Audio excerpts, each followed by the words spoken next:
नमस्कार दोस्तों, इस वीडियो में बिहार की चट्टानें एवं मिट्टियाँ से संबंधित सभी महत्वपूर्ण पॉइंट को डिस्कस किया जाएगा केवल एक वीडियो में।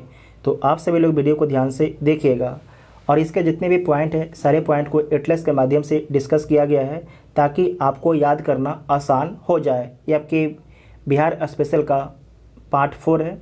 इसका पहले पार्ट 1, 2, 3 अपलोड हो चुका है। जो नहीं देखे जाके देख लीजिएगा, प्लेलिस्ट में वीडियो आपको मिल जाएगा। जो अभी तक टेलीग्राम ग्रुप ज्वाइन है, टेलीग्राम ग्रुप ज्वाइन कर सकते हैं, जिसका लिंक आपको डिस्क्रिप्शन में दिया गया है। तो आइए देखते हैं पहला पॉइंट। बिहार की चट्टान के बारे में समझिए। तो बिहार में कितने प्रकार के चट्टान हैं? तो बिहार में जो है 4 प्रकार के चट्टान हैं। तो इन 4 प्रकार के जो चट्टान हैं उसे हम बारी बारी से डिस्कस करेंगे। सबसे पहले हम धारबार चट्टान के बारे में समझेंगे।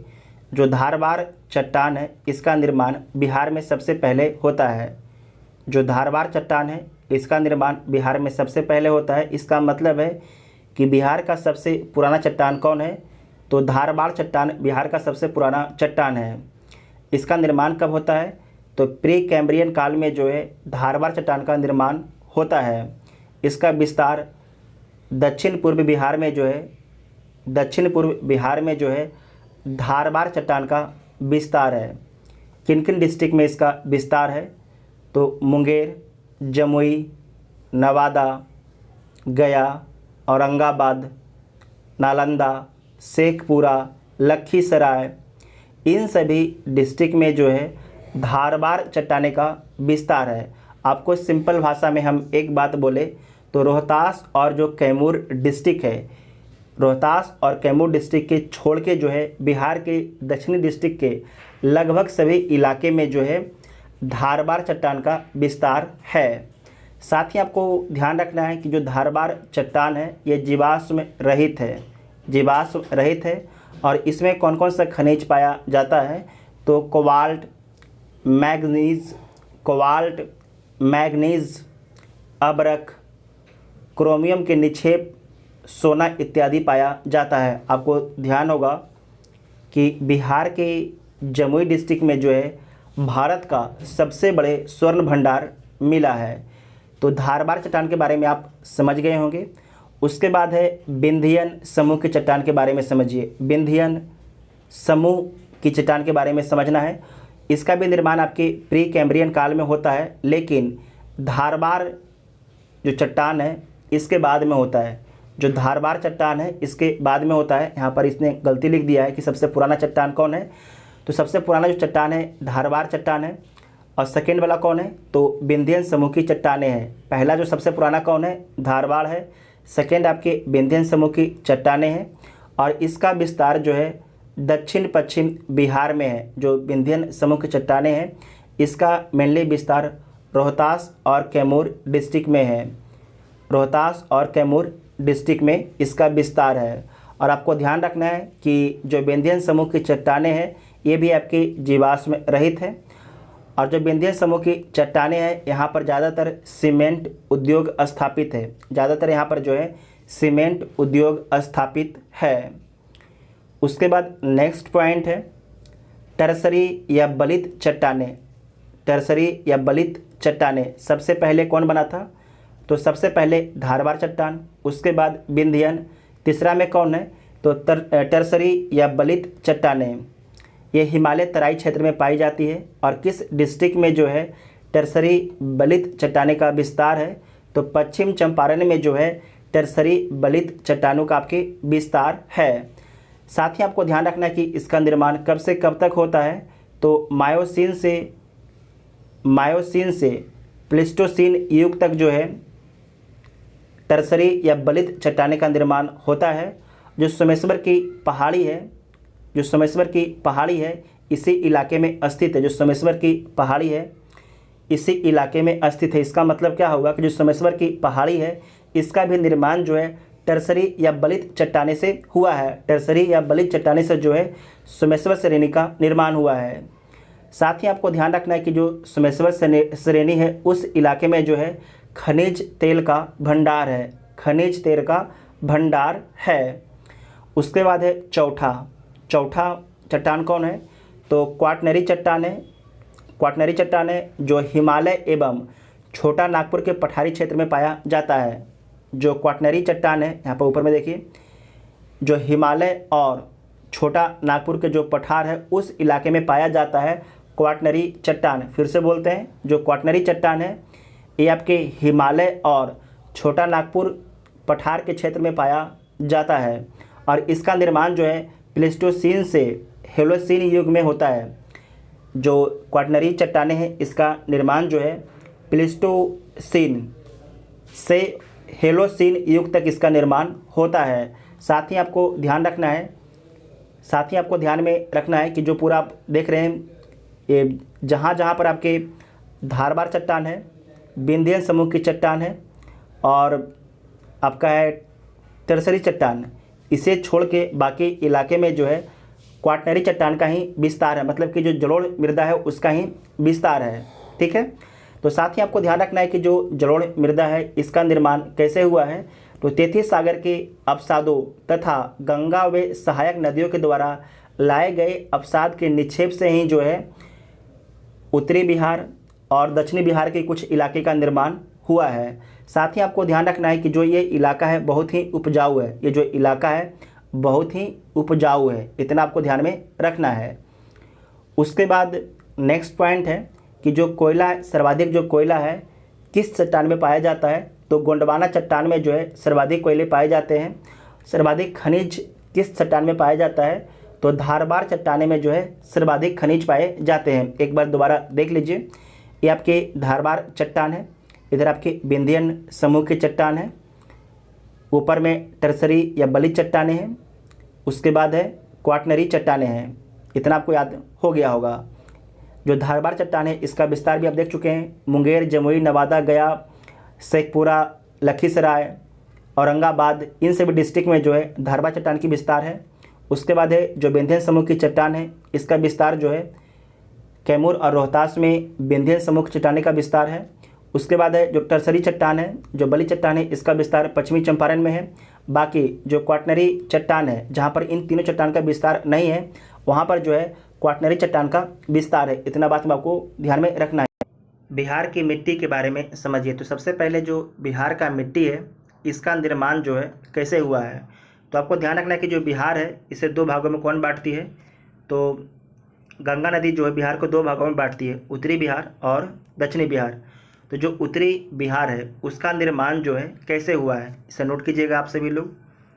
तो तेथिस सागर के अवसादों के निक्षेप से तथा गंगा वे, ये गंगा है, और गंगा की जो सहायक नदियाँ जैसे कि घाघरा, गंडक, बूढ़ी गंडक, कोसी, महानंदा, इन सभी नदियों के द्वारा लाए गए अवसादों के निक्षेप से जो है उत्तरी बिहार के मैदान का निर्माण होता है। फिर से बोल देते हैं, बिहार के उत्तरी जो मैदान है उसका निर्माण तेथिस सागर के अवसादों के निक्षेप से तथा गंगा व गंगा की जो सहायक नदियाँ हैं जैसे कि घाघरा, गंडक, बूढ़ी गंडक, कोसी, महानंदा, इन सभी नदियों के द्वारा जो भी अवसाद लाया गया और उसका निक्षेप किया गया उत्तरी बिहार के मैदान में, तो उस निक्षेप के माध्यम से जो है उत्तरी बिहार के मैदान का निर्माण होता है। ठीक है, इतना आपको ध्यान में रखना है।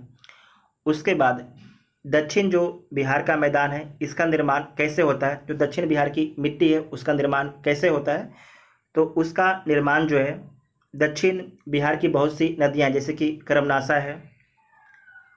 है, सोन है, पुनपुन है, फल्गु है, किऊल है, अजय है, इन सभी नदियों के द्वारा लाए गए अवसादों के निक्षेप से जो है दक्षिण बिहार के मैदान का निर्माण होता है, दक्षिण बिहार की मिट्टी का निर्माण होता है। इतना आपको ध्यान में रखना है। उसके बाद है कि बिहार में जो मिट्टियाँ हैं उसके बारे में समझिए। यहाँ से आपसे क्वेश्चन पूछा जाता है कि बिहार के किस इलाके में कौन सी मिट्टी पाई जाती है, तो बिहार के जो पश्चिमी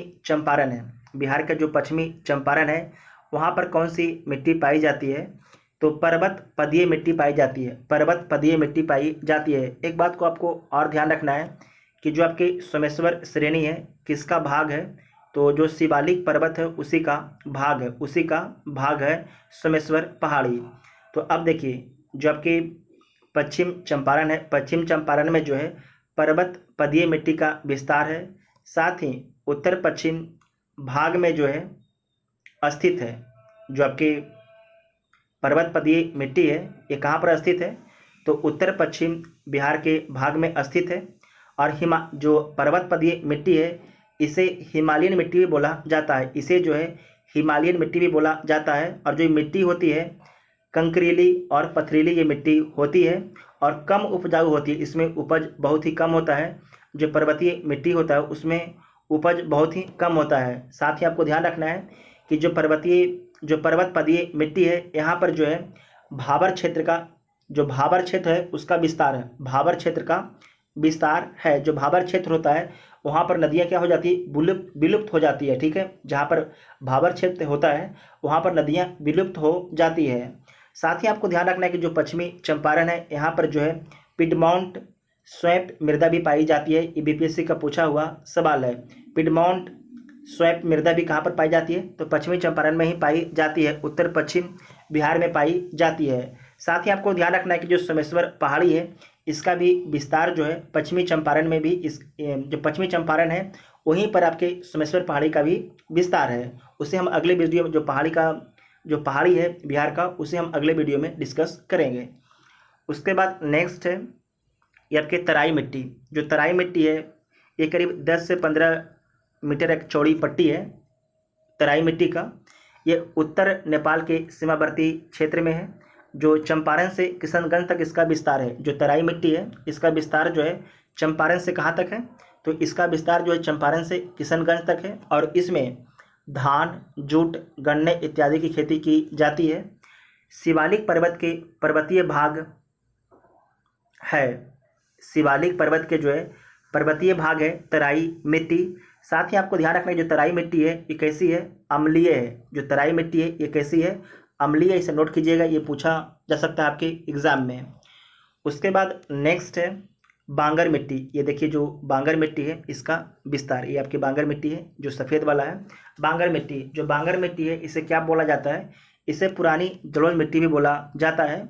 और आपकी उपजाऊ मिट्टी है, जो बांगर मिट्टी है ये आपकी उपजाऊ मिट्टी, ध्यान रखिएगा। जो बांगर मिट्टी है कैसी मिट्टी है, ये उपजाऊ मिट्टी है। यहाँ पर धान, गेहूँ, मक्का, चना, अरहर की खेती की जाती है। और इसका विस्तार जो है चंपारण, मुजफ्फरपुर, दरभंगा इत्यादि डिस्ट्रिक्ट में होता है। इस साइड में आपके गोपालगंज है, सिवान है, सारण है, इन सभी डिस्ट्रिक्ट में जो है बांगर मिट्टी का विस्तार हुआ है। और आपको ध्यान रखना है कि जो बांगर मिट्टी है, जो पुरानी जलोढ़ मिट्टी है, यहाँ पर बाढ़ का जो प्रभाव होता है ये कम होता है, क्योंकि यहाँ पर बाढ़ जो है हर वर्ष नहीं आता है। उसके बाद नेक्स्ट है खादर मिट्टी के बारे में समझिएगा।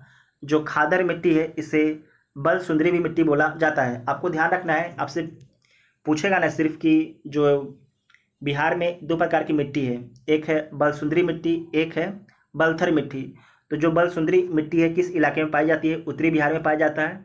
तो आपको ध्यान रखना है जो बलसुंदरी मिट्टी है उत्तरी बिहार में पाया जाता है, जबकि बलथर मिट्टी जो है दक्षिणी बिहार में पाया जाता है। इसे हम कैसे याद रखें हैं, क्योंकि जो उत्तर बिहार में या उत्तर में नेपाल भी है तो वहाँ पर ठंडा बहुत ज़्यादा होता है। तो क्या होता है कि वहाँ के लोग थोड़ा खूबसूरत होते हैं, मैंने इसे याद करने के लिए बता रहे हैं, किसी को भावना का ठेस नहीं पहुँचा रहे हैं। तो जो आपके उत्तरी बिहार के लोग होते हैं वो थोड़ा सुंदर होते हैं, तो इसलिए इसे बोल सकते हैं बाल सुंदरी मिट्टी। क्या है, जो बाल होता है सुंदर होता है, तो इसे कह सकते हैं बल सुंदरी मिट्टी बोल सकते हैं। ठीक है, इस प्रकार से याद करने का ये तरीका है, किसी को हम भावना का ठेस नहीं पहुंचा रहे हैं, सिर्फ आपको याद करवा रहे हैं कि जो उत्तरी बिहार की मिट्टी कैसी है, बल सुंदरी है मिट्टी है, क्योंकि जो उत्तर बिहार के लोग हैं सुंदर हैं। जबकि दक्षिण में कौन सी मिट्टी है, तो बलथर मिट्टी है। तो जो बल सुंदरी मिट्टी है ये कैसी मिट्टी है, तो आपको नवीन जलोढ़ मृदा है। कैसी है, नवीन जलोढ़ मृदा है। जो खादर मिट्टी होता है उसे नवीन जलोढ़ मृदा बोला जाता है और सबसे अधिक उपजाऊ मिट्टी होता है। ठीक है, इसमें धान, गेहूँ, मक्का, दलहन, जूट जिसे पटसन बोला जाता है, इन सभी की खेती की जाती है। और जो खादर मिट्टी है, जो नवीन जलोढ़ मिट्टी है, इसका विस्तार जो है पूर्णिया, कटिहार, सहरसा, दरभंगा, मुजफ्फरपुर, चंपारण डिस्ट्रिक्ट में जो है खादर मिट्टी का विस्तार है। इतना आपको ध्यान में रखना है। उसके बाद है टाल मिट्टी। टाल मिट्टी के बारे में ध्यान रखिएगा। जो टाल मिट्टी है ये क्या होता है, तब सबसे पहले टाल किसे बोला जाता है, तो जो ये गंगा है, गंगा के आपके दक्षिण साइड में वर्षा के दिनों में जो भी लोकेशन पानी से डूब जाता है उस इलाके को जो है क्या बोला जाता है, उस इलाके को टाल बोल दिया जाता है। तो उसी इलाके जो जो भी आपके पानी से डूब गया इलाका, तो उसी में टाल मिट्टी होता है। ठीक है, जो टाल मिट्टी है वो क्या होता है, सबसे अधिक उपजाऊ मिट्टी होता है। और 8 से 10 किलोमीटर आपकी गंगा के दक्षिण में स्थित है टाल मिट्टी। और यहाँ पर जो है रबी का जो फसल है उसका पैदावार ज़बरदस्त होता है। जो रबी का फसल है जैसे दलहन हो गया, दलहन में मसूर, मटर, इन सभी का फसल जो है खतरनाक होता है, मतलब कि बहुत ही ज़्यादा होता है। ठीक है, और जो टाल मिट्टी है इसका विस्तार जो है बक्सर से भागलपुर तक, जो बक्सर है यहाँ से भागलपुर तक जो है टाल मिट्टी का विस्तार है, जो टाल मिट्टी का विस्तार है। साथ ही आपको ध्यान रखना कि पश्चिम में जो चौड़ाई है वो ज़्यादा है। जो टाल मिट्टी है इसका जो चौड़ाई है सबसे अधिक कहाँ पर है, तो पश्चिम में इसका चौड़ाई ज़्यादा है, जबकि पूरब में जो टाल मिट्टी है इसका चौड़ाई कम है, मतलब कि जो पूरब में टाल मिट्टी कम है। साथ ही आपको ध्यान रखना है कि जो टाल मिट्टी है इस मिट्टी को दोमट व चीका मिट्टी भी बोला जाता है। जो टाल मिट्टी है इस मिट्टी को जो है दोमट व चीका मिट्टी भी बोला जाता है, इतना आपको ध्यान में रखना है।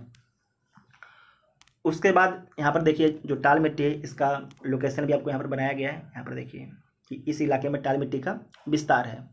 कहाँ से बनाया गया है, बक्सर से लेके ये भागलपुर तक जो है टाल मिट्टी का विस्तार है। उसके बाद ये देखिए आपका है लाल पीली मिट्टी। जो लाल पीली मिट्टी है ये लाल पीला क्यों होता है, तो लोहा और ऑक्साइड के कारण जो है लाल पीली मिट्टी होती है। और आपको ध्यान रखना है कि जो लाल पीली मिट्टी होती है ये उपजाऊ कम होती है, इसमें उत्पादन क्षमता कम होता है और मोटे अनाज का उत्पादन किया जाता है, मोटे अनाज का उत्पादन किया जाता है। यहाँ पर देखिए बाल सुंदरी लिख दिया था किताब बालू ने, तो इसने गलती लिख दिया था। तो आपके जो दक्षिण बिहार है यहाँ पर बलसुंदरी मिट्टी नहीं बलथल मिट्टी पाई जाती है। उत्तरी बिहार में जो है बलसुंदरी मिट्टी पाई जाती है, जबकि दक्षिणी बिहार में जो है बलथल मिट्टी पाई जाती है। तो आपको ध्यान रखना है ये जो लोकेशन है इसमें कौन कौन से आ जाएगा, यहाँ पर शेखपुरा भी आ जाएगा, गया भी आ जाएगा, नवादा भी आ जाएगा और आपके भागलपुर भी आ जाएगा, लखीसराय भी आ जाएगा। इन सभी इलाके में जो है लाल पीली मिट्टी का विस्तार है। जो लाल पीली मिट्टी क्यों होता है, तो लोहा और ऑक्साइड की उपस्थिति के कारण होता है और कम उपजाऊ मिट्टी है। यहाँ पर मोटे अनाज का उत्पादन किया जाता है। ठीक है, और आपको ध्यान रखना है कि दक्षिण बिहार में जो है बलथर मिट्टी पाई जाती है। उसके बाद ये जो पूरा इलाका है ये आपकी करेल कैबाल मिट्टी है। जो करेल कैबाल मिट्टी है ये पुरानी जलोढ़ मृदा है, ये पुरानी जलोढ़ मृदा है और बहुत उपजाऊ मृदा है। जो करेल कैबाल मिट्टी है ये बहुत ही उपजाऊ मृदा है। साथ ही आपको ध्यान रखना है कि रबी और जो खरीफ है इसका उत्पादन किया जाता है करेल कैबाल मृदा में। इसका विस्तार जो है रोहतास, पटना, नालंदा, भागलपुर तक इसका विस्तार है। इसका जो करेल कैबाल मृदा है इसका विस्तार जो है रोहतास से लेके भागलपुर तक इसका विस्तार है, इतना आपको ध्यान में रखना है। साथ ही आपको ध्यान में रखना है कि जो करेल मृदा होता है, जो करेल कैबाल दो अलग अलग मृदा है। तो जो करेल मृदा होता है ये क्षारीय मृदा है, जबकि जो कैबाल मृदा है, जो कैबाल मृदा है ये आपके क्षार और अम्ल का संतुलन होता है, क्षार और अम्ल का संतुलन होता है। साथ ही आपको ध्यान रखना है कि जो करेल कैबाल मृदा होता है इसमें जल ग्रहण क्षमता अधिक होता है, मतलब जल ग्रहण क्षमता क्या होता है इस मिट्टी में अधिक होता है, इतना आपको ध्यान में रखना है। उसके बाद है कि लाल बलुई मिट्टी। जो लाल बलुई मिट्टी है इसके बारे में याद रखना। जो लाल बलुई मिट्टी है इसका मेनली विस्तार जो है कैमूर और रोहतास डिस्ट्रिक्ट में होता है। लाल बलुई मिट्टी का विस्तार एक कम उपजाऊ मिट्टी होता है, कैमूर पठारी क्षेत्र में इसका ज़्यादातर विस्तार है और लोहे की अधिकता के कारण जो है लाल बलुई मिट्टी का निर्माण हुआ है। और आपके जो रोहतास और जो आपकी कैमूर है इस इलाके में ज्वार, बाजरा तथा मक्का की खेती की जाती है। जो लाल बलुई मिट्टी है रोहतास और कैमूर में इसका विस्तार है। साथ ही आपको ध्यान रखना है कि जो लाल बलुई मिट्टी है, जो लाल बलुई मिट्टी यहाँ पर मिट्टी है, और साथ ही आपको ध्यान रखना है कि जो एक लाल बलुई पत्थर भी इसी इलाके में पाया जाता है। रोहतास और जो कैमूर है इसी इलाके में जो है लाल बलुई पत्थर भी पाया जाता है। जो लाल बलुई पत्थर है इसे बोलते हैं बलुआ पत्थर, इससे जो है शेरशाह का मकबरा, सारनाथ का स्तूप, दिल्ली के लाल किला व जामा मस्जिद का निर्माण जो है लाल पत्थर से हुआ है। जो लाल बलुआ पत्थर है उससे ही जो है शेरशाह का मकबरा, सारनाथ स्तूप, दिल्ली के लाल किला व जामा मस्जिद का निर्माण हुआ है। जबकि लाल बलुई मिट्टी का विस्तार कहाँ पर है, तो रोहतास और कैमूर डिस्ट्रिक्ट में जो है लाल बलुई मिट्टी का विस्तार है। इतना आपको ध्यान में रखना है। तो मिट्टी से लगभग सारे पॉइंट को कवर कर लिया गया है। अगर आप लोगों ने ध्यान से वीडियो को देखा है तो आपका मिट्टी से कोई भी क्वेश्चन नहीं छूटेगा। ठीक है, तो आप लोग को वीडियो कैसा लगा आप लोग कमेंट करके जरूर बताइएगा। Thank you.